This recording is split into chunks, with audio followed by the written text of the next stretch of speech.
there, Willowbrook, and thanks so much for doing our daily Devo. Today we are in 1 John chapter 4. I want to just start by reading verse 12 to you. It says this: "No one has ever seen God, but if we love one another, God lives in us, and his love is made complete in us."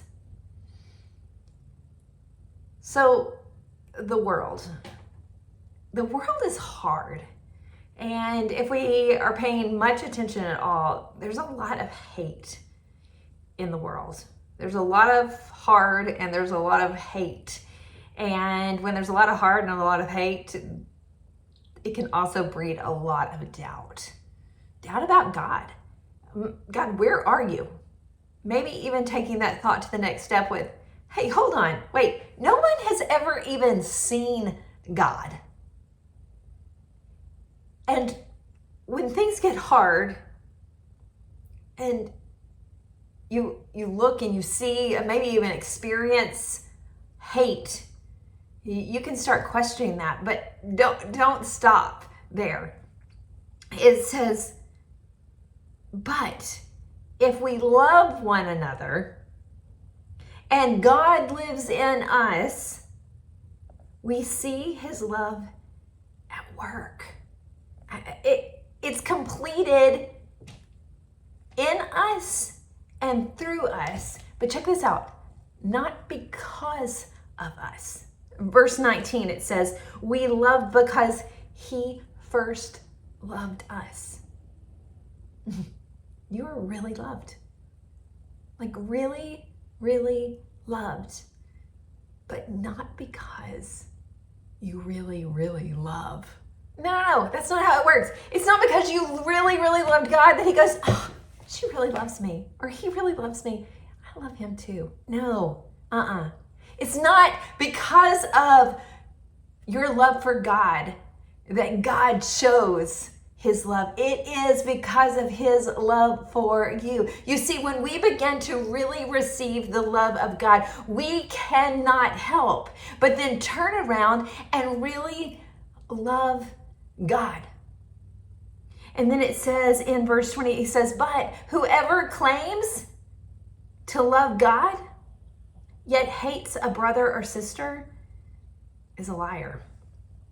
For whoever does not love their brother or sister whom they have seen cannot love God whom they have not seen. That's kind of a scary verse. So if I claim to love God, but I hate a brother or sister, I'm lying. This should be a marker for us. It should put a big question mark for us to do a heart check. Because I think probably if you're watching this video, you would probably say that you love God. But is there somebody who is a follower of Jesus that you're really struggling with? I mean, I say struggling with because you probably wouldn't say that you hate them.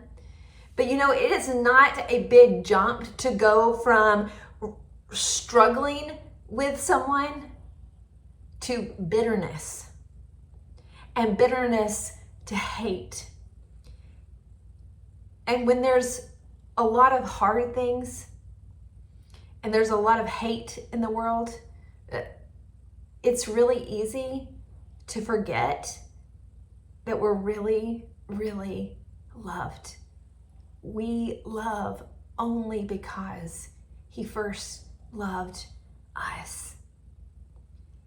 And so when we find ourselves struggling with someone else, when even maybe God pricks our heart and brings someone to mind that you go, I wouldn't have said I hate them, but I really don't like them.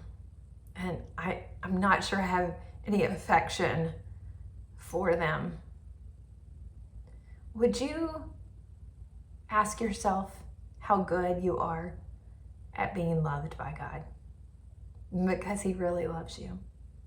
And then would you sit and receive and let God help you understand how loved you are.